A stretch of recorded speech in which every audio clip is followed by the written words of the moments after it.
हमारा टॉपिक है XML name spaces.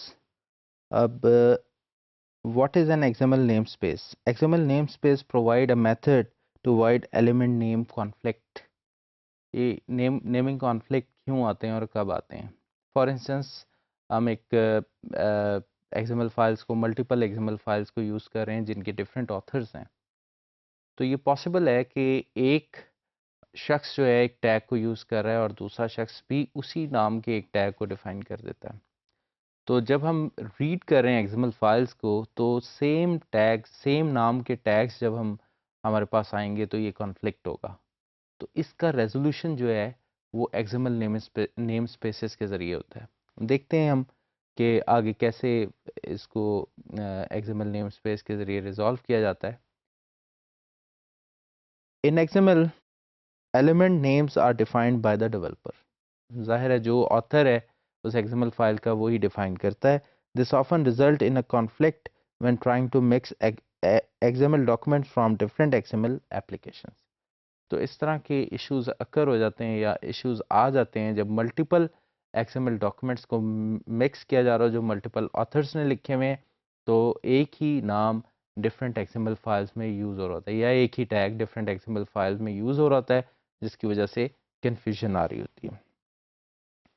Name conflicts example आपके सामने है, जैसे टेबल, और ये एक HTML वाला टेबल XML फाइल में लिखा गया है, जबकि दूसरे में एक टेबल जो है ये एक्चुअली जो वुडन टेबल होती है ये उसको रेफर करने के लिए एक टैग बनाया गया है, और name African coffee table, width इसकी, लेंथ इसकी मेंशन है।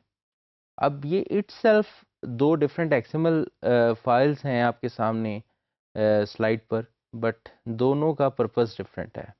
एक HTML टेबल को रेफर कर रहा है और एक फिजिकल वुडन टेबल को रेफर कर रहा है, और दोनों एक ही टैग को यूज़ कर रहे हैं। अब जब भी इसे कोई यानी मिक्स किया जाएगा, इस इंफॉर्मेशन को पिक करने की कोशिश की जाएगी, तो टेबल का टैग जो है वो कॉन्फ्लिक्टिंग है यहाँ पर। If these XML fragments were added together, there would be a name conflict. Both contain a table element, but the elements have different content and meaning. एक का मतलब HTML टेबल से मुराद है, एक जो है फिजिकल कॉफी टेबल की बात कर रहा है। A user or an XML application will not know how to handle these differences. ना एक आम यूज़र जो रीड कर रहा है वो इनको रियलाइज़ कर सकता है, और ना एक कंप्यूटर सॉफ्टवेयर जो है इनके बारे में डिफ्रेंशिएट कर सकता है। Solving name conflict using a prefix. तो इसका सलूशन, एक बेसिक सलूशन जो है वो प्रीफिक्स के ज़रिए दिया गया। वो ये था कि एज कॉलन टेबल, और एज एक प्रीफिक्स ले लिया एक एक्सएमएल फाइल के लिए, और एफ जो है दूसरी एक्सएमएल फाइल के लिए एक प्रीफिक्स ले लिया।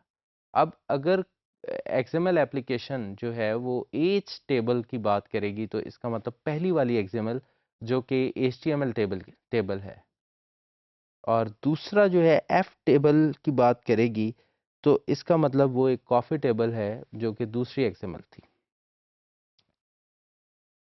यूनिफॉर्म रिसोर्स आइडेंटिफायर, ये एक बड़ा अहम कॉन्सेप्ट है। Uniform resource identifier is a string of character which identifies an internet resource. ये बेसिकली किसी इंटरनेट के रिसोर्स को रेफर करता है, और ये उसको लोकेट करने के लिए हम अपने एक्सएमएल फाइल में लिख रहे होते हैं। The most common URIs is the uniform resource locator which identifies an internet domain address. तो URI जो है, सिंपल URI जो है, ये बेसिकली URL, कोई भी URL जो है वो बेसिकली एक URI है। और uniform resource identifier XSLT is an XML language that can be used to transform XML into other formats.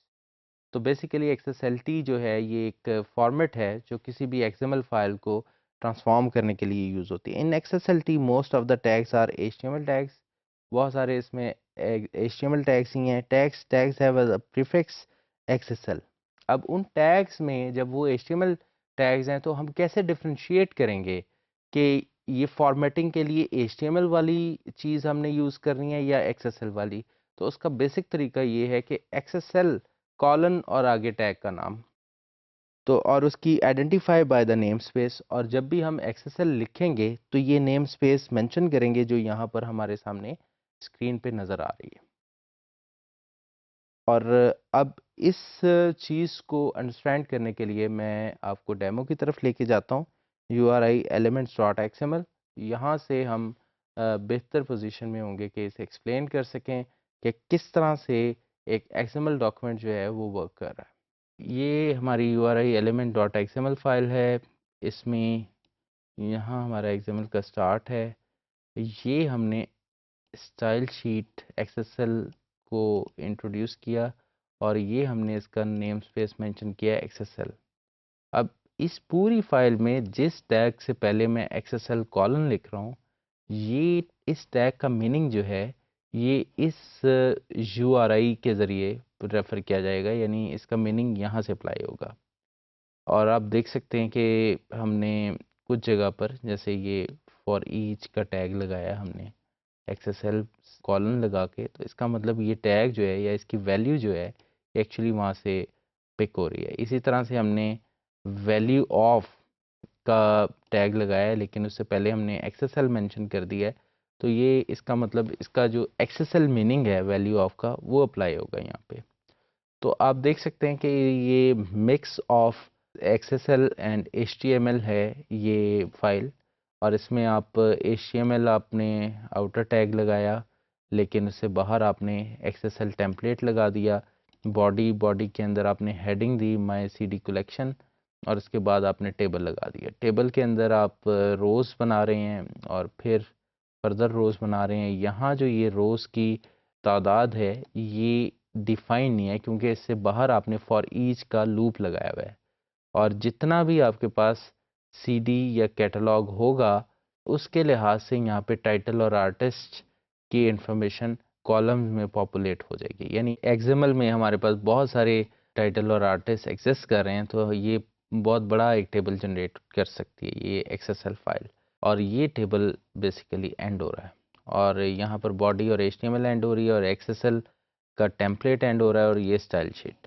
इससे आपको ये बेसिक आइडिया या ये अंडरस्टैंडिंग मिल रही होगी कि किस तरह से हम नेम स्पेसेस का इस्तेमाल करते हुए डिफरेंट टैग्स को मीनिंग्स दे सकते हैं। और ये सिर्फ हमने अभी एक नेम स्पेस की है, आपकी फ़ाइल में मल्टीपल नेम स्पेसेस हो सकती हैं।